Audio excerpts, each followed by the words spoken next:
सरकार के बजट का इंतजार सिर्फ इंडस्ट्री को ही नहीं बल्कि हमारे और आपके जैसे करोड़ों लोगों को भी रहता है जिनकी जेब पर इसका सीधा असर पड़ता है। तो हमने यंग वर्किंग प्रोफेशनल से लेकर इन्वेस्टर, सीईओ से लेकर एंटरप्रेन्योर और होम मेकर से लेकर सोशल सेक्टर में काम कर रहे लोगों से बात की और जाना कि क्या है उनकी मांगे वित्त मंत्री से। इन मांगों को हमने समेटा हमारी खास पेशकश बजट 2013 कहाँ है हम में। और इस पेशकश की एक और खास बात यह है कि हमने इन अलग अलग रोल्स को निभा रही महिलाओं से बात की जो सब के सब आज हमारे साथ हमारे स्टूडियो में मौजूद है। सनमीत कौर जो एक होम मेकर है और इन्होंने हाल ही में केबीसी में जीता है। नुपुर राजवंशी एक एंटरप्रेन्योर हैं और साथ ही हमारे हैं गीतांजलि भट्टाचार्य जी जो media auditing firm special access की सीईओ हैं।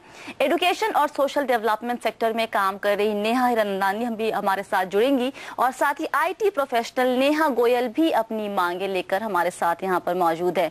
और हमारे साथ हैं क्रिसिल के चीफ इकोनॉमिस्ट डीके जोशी जो हमें ये बताने की कोशिश करेंगे कि जो सब मांगे इन महिलाओं ने सामने रखी है वो किस हद तक पूरी हो सकती है। शुरुआत करते हैं सनमीत कौर से। सनमीत जी, आपका फोकस एजुकेशन पे बहुत ज्यादा है, क्या मांगे आपके वित्त मंत्री से एजुकेशन को लेकर? जैसे हम एक घर बनाते हैं, उसकी नींव जैसे मजबूत होती है तो घर काफी सालों तक टिका रहता है।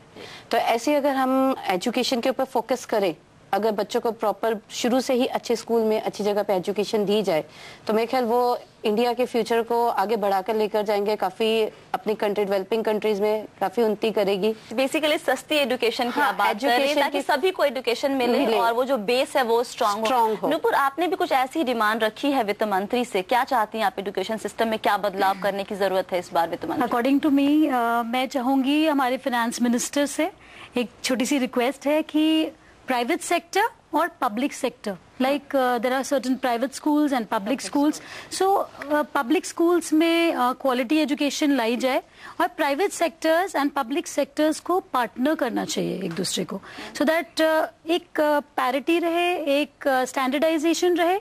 जोशी जी, आपने सुना दोनों महिलाओं की मांग है कि एजुकेशन सिस्टम को बेहतर करने की जरूरत है। सरकार हर साल अनाउंस करती है कि वो पैसे डालेंगे, अलॉट किए जाते हैं बहुत सारे पैसे, क्या और करने की जरूरत है इस बार वित्त मंत्री को?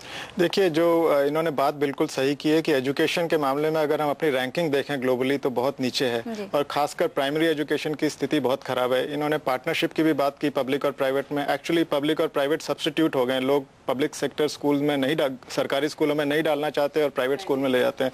तो बहुत सारे इश्यूज हैं एजुकेशन सेक्टर को लेकर। गवर्नमेंट ने सर्व शिक्षा अभियान भी शुरू किया था और उन्होंने एजुकेशन सेक्टर के लिए जो स्पेंडिंग है, खर्चा है, वो भी बहुत ज्यादा बढ़ाया है, पर उसके जो नतीजे हैं वो नहीं दिखाई दे रहे हैं। क्योंकि जो स्टूडेंट्स का अगर आप सर्वे करें तो 5वीं क्लास में भी बच्चों को पढ़ना लिखना नहीं आता ठीक तरह, वो बुक एडिशन भी नहीं कर सकते हैं।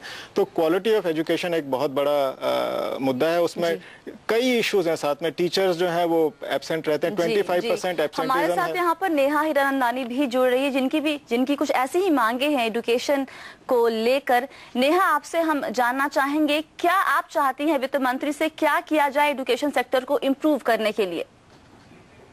पहले तो ये है कि अगर हम आरटीई को लेके चलें तो आरटीई का जो फोकस है खाली इनरोलमेंट पे हुआ है, क्वालिटी पर बिल्कुल भी नहीं हुआ। तो अगर आप ड्राइव करेंगे, थोड़ा मुंबई दिल्ली से बाहर जाएंगे, थोड़ा हमारे देश को देखेंगे, थोड़ा अंदर डिस्ट्रिक्ट्स में जाएंगे तो आपको ये मालूम चलेगा कि हाँ, शायद उधर स्कूल जिला में बना हुआ है मगर टीचर्स एब्सेंट हैं। हाँ, शायद उधर एक पीएचसी की इमारत खड़ी हुई है मगर कोई जो उधर वर्कर है उसको ट्रेनिंग नहीं दिया गया है। मिड डे मील आपका अनाउंस हो गया है मगर क्या चावल आ रहा है जिला से ताकि वो स्कूल में पहुंचे, इसके लिए कोई देखने वाला कोई है नहीं। तो मैं यही दरखास्त करूंगी कि खाली हम लोग नंबर्स पे ना जाएं, हम जो क्वालिटी है इन स्कीम्स की उस पे फोकस डालें ताकि जो हमारे जो बेनिफिशियरीज हैं, विमेन, चिल्ड्रन, जो मार्जिनलाइज्ड क्लासेस हैं, उनको जो हमने बेनिफिट सोचा था उनको वो बेनिफिट आगे जाके जरूर मिले। और ये खाली होगा अगर हम खाली नंबर से एक लेवल नीचे जाएं और क्वालिटी पे फोकस करें। जोशी जी, आपसे जानना चाहेंगे हम, अब ये मांगे तो बहुत ही जायज़ हैं, लेकिन वित्त मंत्री क्या कर सकते हैं इस एरिया में? देखिए, दो चीज़ें एजुकेशन को लेकर, दो चीज़ें करने ज़रूरी हैं। एक तो हमने टारगेट सेट किया था कि एजुकेशन पे जो स्पेंडिंग होगी वो 6% ऑफ जीडीपी होगी। वो कई साल पहले, कई डेकेड्स पहले सेट किया था, वो अभी तक नहीं अचीव हुआ है। स्पेंडिंग तो बढ़ाने की ज़रूरत है, और इन्होंने बिल्कुल सही कहा है कि जो क्वालिटी के मामले में एजुकेशन के जो आउटकम्स हैं वो खराब होते जा रहे हैं हर साल, तो उसमें उनको इम्प्रूव करने की ज़रूरत है। और उसके लिए आपको बहुत ही मल्टी प्रॉन्ग्ड अप्रोच चाहिए। ये सिर्फ एजुकेशन को लेके नहीं है, जितनी भी गवर्नमेंट की स्पेंडिंग है, सभी स्पेंडिंग में क्वालिटी का एक मेजर इशू है। जो आप खर्चा करते हैं वो ठीक जगह पे नहीं पहुंचता, उसका जो इफेक्टिवनेस है वो उसमें बहुत इंप्रूवमेंट की जरूरत है। तो ये सब जो बातें इन्होंने कही हैं बिल्कुल सही है, और एजुकेशन में खासकर ये अप्लाई होती है, क्योंकि अगर एजुकेशन में अगर आप जो खर्चा करते हैं वो उसको इन्वेस्टिंग फॉर फ्यूचर बोलते हैं, वो अभी आपको इमीडिएटली नहीं दिखाई देगा, उसका 10, 12, 15 साल के बाद उसका असर दिखाई देगा। और जो हमारी इकोनॉमी है, जो उसमें जो यंग लोगों की तादाद है वो बहुत ज्यादा है और बढ़ती जाएगी। तो अगर वो पॉपुलेशन एजुकेटेड नहीं होगी, स्किल नहीं होगी, तो आगे चल के हमारे लिए ये पॉपुलेशन एक बर्डन बन जाएगी। जी जी जी। एजुकेशन के अलावा यहाँ पर जो महिलाएं बैठी है वो इस बात से एकदम सहमत करेंगी कि पिछली बार जब वित्त मंत्री ने टैक्स स्लैब जो था वो बराबर कर दिया मेन और विमेन दोनों के लिए, तो हमें थोड़ी सी मायूसी सी हुई थी, निराशा हुई थी। हम सोच रहे थे कि थोड़ी सी बढ़ाई जाएगी, इस बार हमें थोड़ा सा ऊपर रखा जाएगा। नेहा, आपसे हम जानना चाहेंगे, टैक्स स्लैब क्या लगता है आपको कि इस बार विमेन के लिए थोड़ा ज्यादा, अगर ज्यादा तो कितना ज्यादा? डेफिनेटली डिफरेंस तो होना चाहिए, क्योंकि विमेन के ऊपर इतने रिस्पॉन्सिबिलिटीज हैं ऑलरेडी। तो आई थिंक विमेन का थोड़ा टैक्स थोड़ा इंक्रीज करना चाहिए, थोड़ा limit, may be till 5 lakh they should not be taxed. 5 lakh काफी ज्यादा उम्मीद यहाँ पर। गीतांजलि, आपको क्या लगता है, महिलाओं को ध्यान में रखते हुए टैक्स स्लैब में किस तरह के बदलाव, आपकी उम्मीद क्या है? अगर आपको एज अ कंट्री ऐसे लग रहा है कि विमेन की एम्पावरमेंट और प्रोडक्टिविटी से आपका आउटपुट बेटर हो रहा है, जो कुछ सर्विस इंडस्ट्रीज में होता जा रहा है, you have an example your you know of a teacher जो जाके कंट्रीब्यूट कर रही है, people who are from different walks of life who are from the other sex, and if वो कंट्रीब्यूशन विजिबल हो रहा है और वो आउटपुट को लिंक करके, हमारी बातें चल रही थी पहले कि countries like Malaysia, south Korea, वो एक्चुअली एग्जेम्पशन देते हैं कि अगर एक औरत 5 साल काम नहीं करती है, 5 साल के बाद वापस कॉर्पोरेट वर्ल्ड में आती है, सेपरेट एग्जेम्पशन लिमिट होता है जी, उनका टैक्स स्लैब अलग होता है। दूसरी कंट्रीज में प्रमोट करने के लिए कि ज्यादा विमेन वर्कफोर्स में जाएं, कंपनीज बोर्ड है जहाँ पे रिप्रेजेंटेशन ऑफ विमेन खाली कुछ सेक्टर्स में कंपल्सरी है। हमारे यहाँ ये पॉइंट पूरी जो हम कह रहे हैं कि प्लानिंग एक चीज है, अकाउंटेबिलिटी और इम्प्लीमेंटेशन एक चीज है। तो जैसे बजट में रिसोर्स करते हैं प्लानिंग और स्पेंड के लिए, I think there should be a separate diligence, audit, accountability team which is only measuring के जो प्लान और स्पेंड करना था वो इम्प्लीमेंट हुआ कि नहीं, एंड सेम फॉर एजुकेशन, जी same for all of our sectors. 5 lakh और उससे भी कहीं ज्यादा उम्मीद है जोशी जी, लगता है वित्त मंत्री कर पाएंगे, उनके पास स्कोप है? देखिए, उनके पास और एक ऑडिट टीम भी, सिचुएशन बहुत ज्यादा टाइट है उनके लिए, क्योंकि देखिए इकोनॉमी में स्लो डाउन है, आपके पास रेवेन्यूज नहीं होते हैं, सरकार के पास खर्चा करने की क्षमता कम हो जाती है, और एक्सपेंडिचर्स जो है उनमें ऑलरेडी गवर्नमेंट कर्टेल कर रही है, और उन्होंने ऑलरेडी टारगेट अनाउंस किया हुआ अगले साल के लिए कि फिस्कल डेफिसिट को मैं और नीचे लेके आऊंगा 4.8% ऑफ जीडीपी में। तो इसमें 5 लाख वाली लिमिट तो बहुत ज्यादा लग रही है, पर मुझे लगता है डिफरेंशियल अवश्य होना चाहिए, क्योंकि she is right, women bear a greater responsibility of bringing their children up and many other things. So I think that should be recognized and women should be given prominence through the tax laws.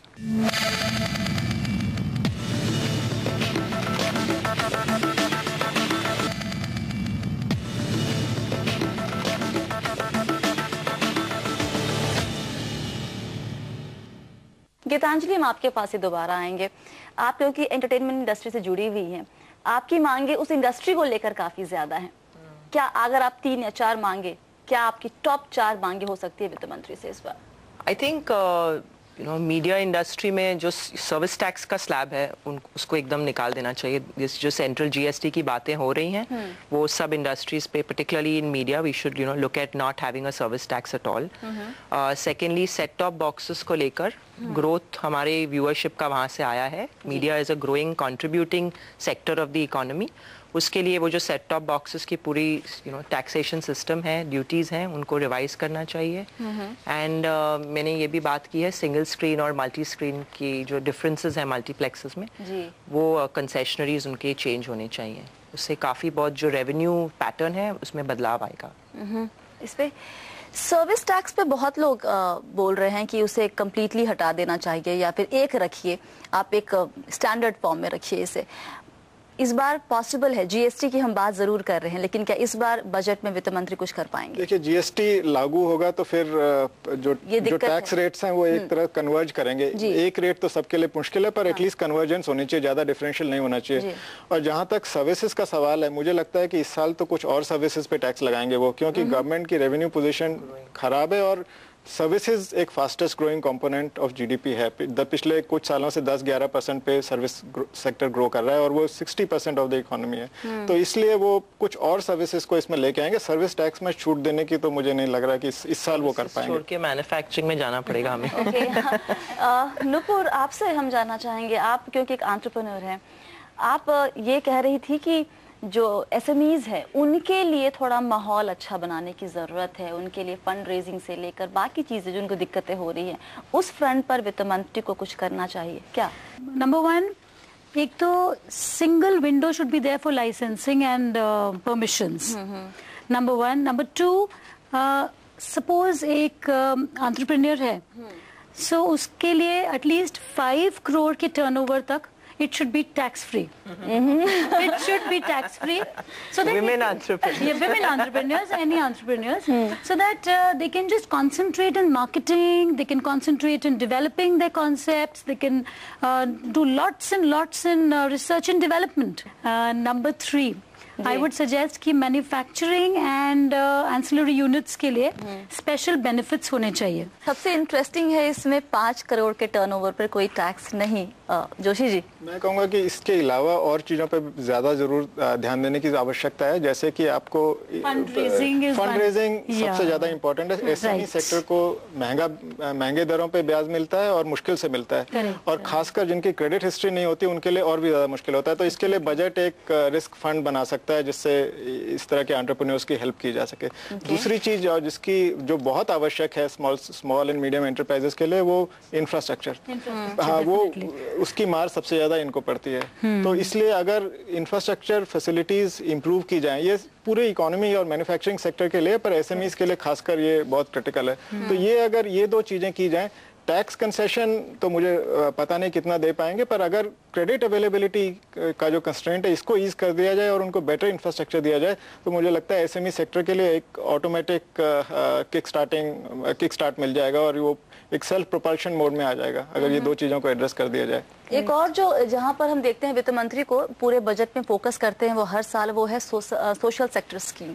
Neha Hiranandani हमारे साथ जुड़ी हुई है। नेहा, आप क्या चाहती है इस बार वित्त मंत्री से? ऑलरेडी बहुत सारी स्कीम्स हैं, हर साल बजट में अनाउंसमेंट्स होते हैं।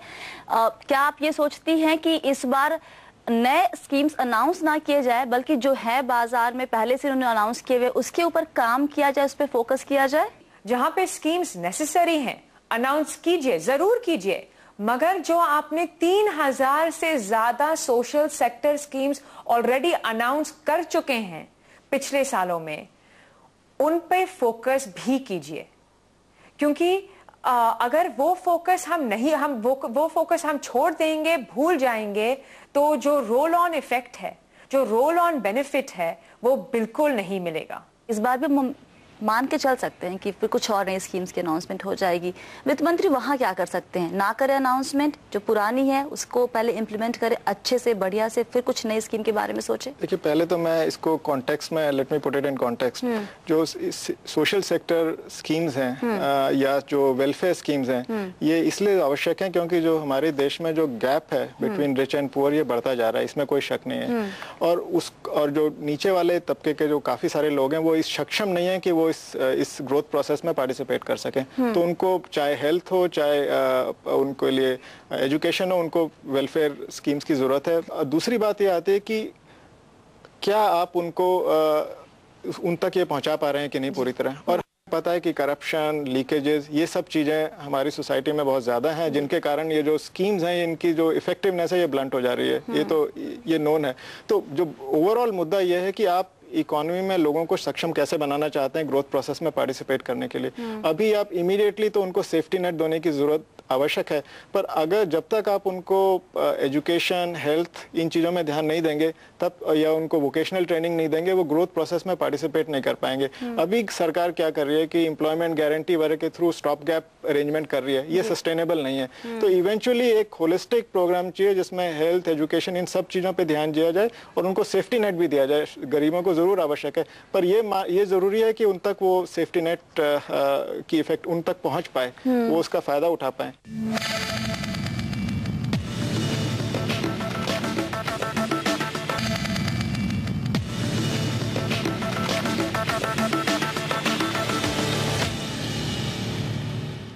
एक चीज यहाँ पर और सारी महिलाएं जो हम लोग आज मौजूद है यहाँ पर, सभी होम मेकर भी हैं और इस बार बजट में जाहिर सी बात है सभी की उम्मीदें हैं कि कुछ ऐसा कीजिए ताकि जो कैश फ्लो हमारे घर में है वो बढ़े, वो कम ना होता जाए।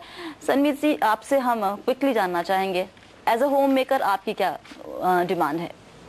मैं तो यही बोलूंगी कि पहले तो ये जो केरोसिन और डीजल के जो रेट हर साल हर महीने बढ़ते जा रहे हैं और वो बढ़ते ही जा रहे हैं, हाँ। उन पे थोड़ी रोक लगनी चाहिए, क्योंकि वो बढ़ते हैं तो महंगाई बढ़ती है। नुपुर जी, अकॉर्डिंग टू मी, अगर हम अपनी कंट्री के, अपने फाइनेंस मिनिस्टर के एंगल से देखें तो डीजल प्राइसेस को बढ़ाना इज बेटर, बट अगर हम एक होम मेकर की तरह से देखें तो ये it is actually affecting our overall cash flow of the house. Geetanjali, एक होम मेकर के तौर पर आपकी क्या डिमांड होगी वित्त मंत्री से? Diesel prices, petrol prices control नहीं हो सकते हैं क्योंकि उनके ग्लोबल डायनामिक्स हैं। पर आज अगर देखिए एज अ कंट्री हमारी कैपेसिटी जो है alternative sources of energy create करने की, हमारी स्ट्रॉन्ग लेबर इंटेंसिव कंट्री है। वही लेबर इंटेंसिव कंट्री को आज हर एक इंसान को रूरल से लेके अर्बन तक सिखाया जाए कि वेस्ट से, सोलर एनर्जी से कितनी क्रिएशन हो सकती है। आप सोचिए बजट, हमारे होम बजट में क्या चेंजेस आ सकती है, पर गवर्नमेंट के पॉलिसीज में ये बात एकदम मायने रखती नहीं है कि हम ये इंडस्ट्री को प्रमोट कैसे करें। जी नेहा, आप क्या डिमांड रखेंगी इस बार वित्त मंत्री से? घर में कैश फ्लो कैसे बढ़े? रियल एस्टेट तो बॉम्बे में सबको मार ही रहा है, तो आई थिंक जितना हम कमाते हैं उससे 30% हमारा रेंट में चला जाता है, तो वो सबसे बड़ा कंसर्न तो रियल एस्टेट के प्राइसेस हैं। एक होम मेकर के लिए कैश फ्लो कैसे बढ़ा सकते हैं वित्त मंत्री जोशी जी? देखिए जहाँ तक ये फ्यूल का सवाल है, इसमें तो बिल्कुल लीवे नहीं, ऑलरेडी बहुत ज्यादा सब्सिडाइज्ड है और हमने इतना इसको दबा के रखा है। चाहे बिजली, अभी बिजली के दाम जो है अगले 4-5 सालों तक लगातार बढ़ेंगे। जैसे आप प्रेशर कुकर का एनालॉजी ले लीजिए, अगर स्टीम बार बार ना निकले तो फिर वो फट जाता है। तो अभी स्थिति देश की ये होगी कि वो फटने वाली हालत हो गई है, इसीलिए सरकार ने डीजल के दाम इतनी तेजी से बढ़ाएं और लगातार बढ़ाते रहेंगे। एलपीजी अभी बहुत ज़्यादा सब्सिडाइज्ड है। अब ज़रूरत यह है कि जिन लोगों को उस सब्सिडी की आवश्यकता है उनको आप आइडेंटिफाई करिए, मार्केट प्राइस जो है उसको मत डिस्टॉर्ट करिए, क्योंकि अगर डीजल को आप नीचे रखते हैं तो मर्सिडीज चलाने वाला भी उसी डीजल को फिल करता है। Why should he be subsidized? तो मार्केट प्राइस वहीं रहने दीजिए, जिन टारगेटेड बेनिफिशरीज को आइडेंटिफाई करके उनको आप सब्सिडी दीजिए, तो जिनको आवश्यकता है उनको मिलेगी और बाकी जो अनडिजर्विंग है वो इसमें नहीं आएंगे। तो ये करना बहुत ज्यादा आवश्यक है। ओके, महिलाओं की सिक्योरिटी को लेकर नेहा, आपको लगता है कि वित्त मंत्री को कुछ करना चाहिए? कुछ डिमांड उस फ्रंट पर है आपकी? अभी जो दिल्ली का रेप केस सुनने के बाद तो सबको ही लगता है कि विमेन सिक्योरिटी बहुत मेजर इशू है अपने देश में।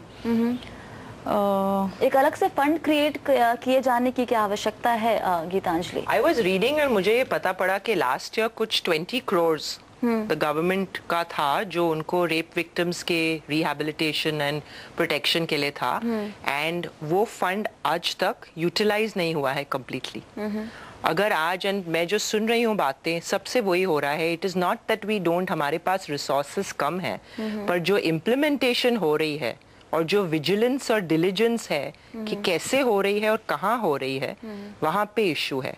वो पॉलिसी में जो डिलीजेंस, ऑडिट, अकाउंटेबिलिटी है, उसका एक क्लियर डिमार्केशन होना चाहिए कि ये पॉलिसी में प्लानिंग, स्पेंडिंग है, इतनी परसेंटेज उसमें इम्प्लीमेंटेशन, इवैल्यूएशन पे लगेगा। नुपुर, आप कुछ यहाँ पर डिमांड रखना चाहेंगी? या मेरे अकॉर्डिंग एक फंड रेज करना चाहिए स्पेशली फॉर विमेन, एंड उसमें they should have martial arts and maybe some separate like trains for women and separate buses for women and public ये transport should be there. Joshi ji, क्या scope है वित्त मंत्री के पास? नहीं, ये तो करना इस समय बहुत आवश्यक है और इसमें एक्चुअली एक चीज में इवेंचुअली हमारा गोल होना चाहिए कि सेफ सोसाइटी बनाए जिसमें सिक्योरिटी की आवश्यकता ना पड़े। सिक्योरिटी तो एक सब्स्टिट्यूट है, nobody would like security guard और पुलिस और एक्स्ट्रा विजिलेंस, वो सब तो अभी एक वायर मीडिया हो सकता है शॉर्ट रन में। Eventually you have to create a safe society, चाहे वो लेबर लॉज हो जिसमें women are not allowed to work after dark. Why is that? I mean, because they are not safe. So you have to work towards making the environment safer. चाहे वो आपका women's taxis हो, जो मतलब कई तरीके हैं इस गोल तक पहुंचने के लिए। तो मैं आप कह रहे थे कि बदलाव नहीं आ सकता, मेरे को लगता है एजुकेट करने की भी आवश्यकता है, पर फंड क्रिएट करना आवश्यक है और उसको मॉनिटर करना भी बहुत आवश्यक है। राइट, तो यहाँ पर जरूरत है बहुत कुछ करने के लिए, सोसाइटी के लिए और उन सभी महिलाओं के लिए जो एक होम मेकर भी है, साथ ही एक सफल प्रोफेशनल भी। हमारे साथ आज 4-5 ऐसी महिलाएं जुड़ी, उन्होंने अपनी डिमांड्स वित्त मंत्री के सामने रखी और हमने जानने की कोशिश की कि कितना फिजिबल है वित्त मंत्री के लिए इन सभी डिमांड्स को पूरा करना। बहुत बहुत शुक्रिया आप सभी का हमारे साथ आज जुड़ने के लिए और जोशी जी हमारे साथ जुड़ने के लिए और ये बताने के लिए कि वित्त मंत्री क्या कर सकते हैं और क्या नहीं कर पाएंगे। फिलहाल इस खास पेशकश में इतना ही। आप सब बने रहिए CNBC आवाज के साथ। नमस्कार।